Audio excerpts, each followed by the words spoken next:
የቲክቶክ ሰዓታችን ላይ ደርሰናል እሺ ከፓስታው በኋላ ከምግብ በኋላ ያ ቆንጆ ነበር ፓስታው ችግር የለውም የተሰበረ ልብ ያማል ታዲያ ለመዳን ምን እናድርግ ይለናል ዩራም ዩቬል በዩኒቨርሲቲ ኦፍ ሂብሩ ጀሩሳሌም ወይም ኢየሩሳሌም ውስጥ ሳይካትሪስት እና ኒውሮሳይንቲስት ተመራማሪ ነኝ ይላልና ታዲያ በዚህ ሁሉ ጊዜ የጥናትና ምርምር ቆይታዬ እንዴት የተሰበረ ልብ መጠገን ይቻላል የሚለውን ለማወቅ ብዙ ሞክር ያለው ግን መልሱ እንደጠበቅኩት በቀላሉ የሚገኝ አልነበረም ይላልና እዚህ ላይ ታዲያ ብዙ እንድሰራ ያደረገኝ በልጅነቴ ካጋጠመኝ ሐዘን በመነሳት ነበር ይላል እንግዲህ አባቴን ያጣሁት ልክ በ14 ዓመቴ ነበርና በጣም የምወደው የማከብረው ለኔ አራዬ የሆነ ሰው ነበርና አስተዋውሳለሁ በጊዜው ትምህርት ቤት ነበርኩኝ ይላልና ክፍል ውስጥ ሆኜ እየተማርኩኝ የትምህርት ቤታችን ዳይሬክተር መጥተው ቤተሰብ እንደሚፈልገኝ ነገረኝና አልገባኝም ምን ተፈጥሮ ነው ሰውጣ እናቴን ነበር ያገኘኋት ይላልና ፊቷን ሳይው ጥሩ እንዳልሆነች ግልጽ ነውና ወዲያው ያለችኝ ነገር ምንድነው አባትከን ዛሬ ጠዋት በድንገት ታመመና ወደ ሆስፒታል መውሰድ ነበረብን ታዲያ ግን ሆስፒታል ከደረሰ በኋላ አረፈ ብላለችኝ ያለና በቃ ምን ማለት ምን ማሰብ እንዳለብኝ አላውቅም ነበር ምክንያቱም ያን ቀን ጠዋት ወደ ትምህርት ቤት ልሄድ ስለ አባቴን አግኝቻለሁኝ ደናዋል ተባብለን ነበር የተለያየ ነውና እንዴት ይሄ ነገር ሊፈጠር ይችላልና በሰዓቱ የተሰማኝ ስሜት እንዲህ ነው ብዬ በቃላት እንኳን የምገልጸው አልነበረም እየቆየ ደግሞ ሲመጣ ልክ ይሄ በስለት ልብን እንደመወጋት ያክል ነበር የተሰማኝና በጣም የሚገርመው አሁን እንኳን በጣም ረጅም ጊዜ አልፎታል ይሄ ስሜት አልፎ አልፎ ይሰማኛል ወይም ደግሞ ያቺን ሰዓት ወይም አባቴን ሳስበው ይሄን ስሜት አስተናግደዋለሁ ምክንያቱም ህመሙ በጣም ጥልቀት አለውና ይላልና ስለ አባቱ ሲናገር አባቴ ዶክተር ነበር አለ ሳይንቲስት ነበር ፓራትሩፐር ነበር አየር ኃይል ነበር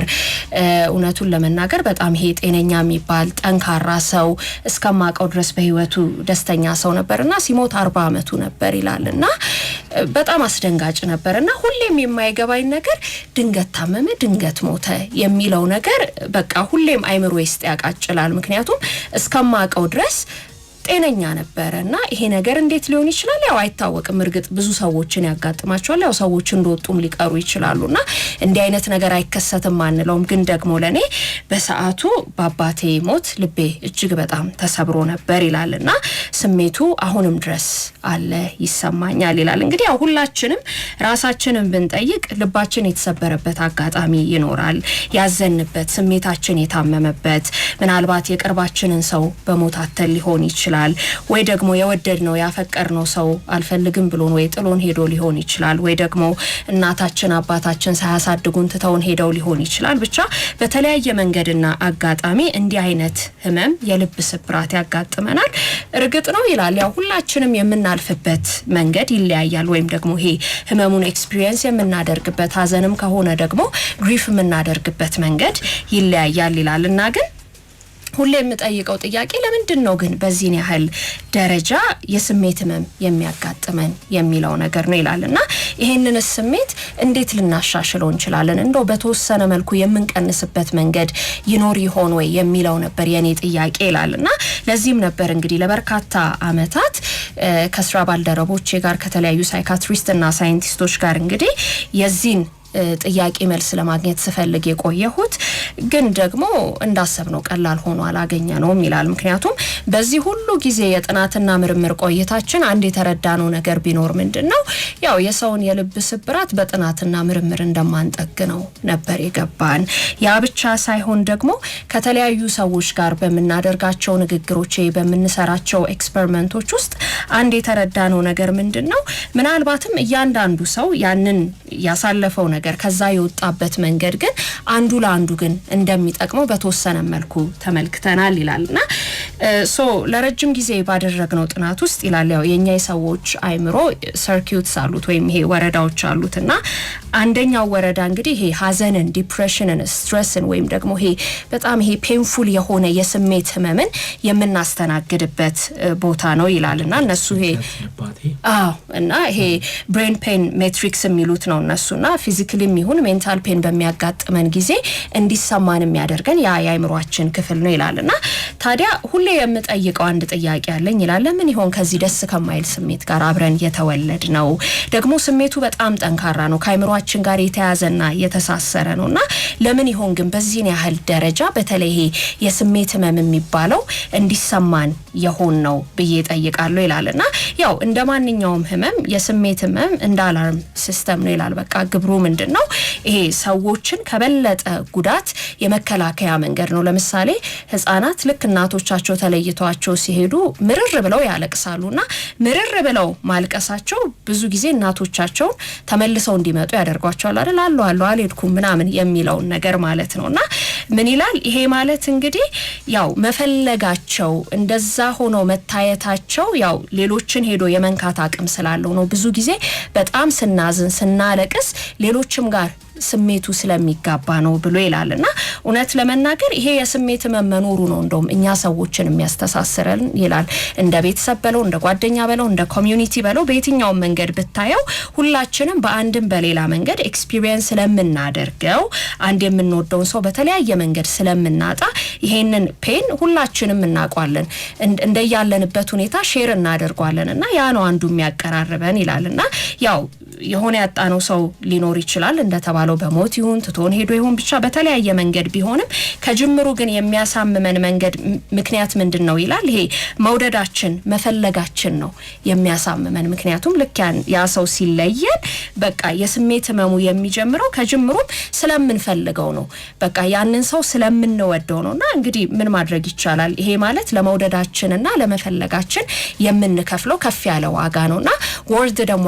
አያደርግም ልንል አንችልም ይላል በቃ ዋጋ ያለው ነገር ነው ዞሮ ያ ነገር ስለሆነ የሚያስተሳስረን ብሎ ይላል እርግጥ ነው ደግሞ ተፈጥሮም ያው አንድ የሰጠን ነገር አለ አንድ የተጎዳን ወይ የሚያዘነን ሰው ስታጽናና ያው የሰዎች አይምሮ ይሄ ኢንዶርፊን የሚባለው ነገር ይረጫል ያ ደግሞ ብዙ ጊዜ ሰዎችን ወደ መረጋጋት ቢያንስ በሰዓቱ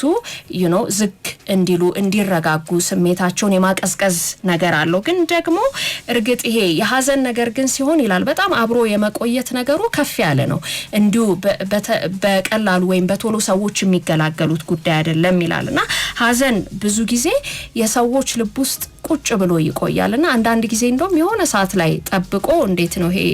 ሊያስፈራራ ይችላል ወይም ድንገት ሊመጣብ ይችላልና ይሄ ነገር ብዙ ሰዎችን ያጋጥማቸዋል ይላል ምናልባት የሆነ የጀመርከው ቀን ኖርማል ሊሆን ይችላል ግን ደግሞ አታውቀውም አንዳንድ ጊዜ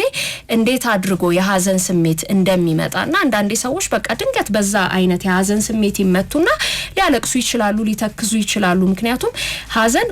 ቁጭ ብሎ የሚቀር ነገር ነው ይላል ለዚህ እኮ ነው አሁን ደስታ ብዙ ጊዜ ቅስፈታዊ ነው አይደለ የሆነ ነገር ሲሆን በጣም ልንደሰት እንችላለን ከዛ ግን ትንሽ ቆይቶ ደስታውን ተለምዷል በነገራችን ላይ የሆነ ይሄ አብሮ ቁጭ ብሎ አለ አይደለ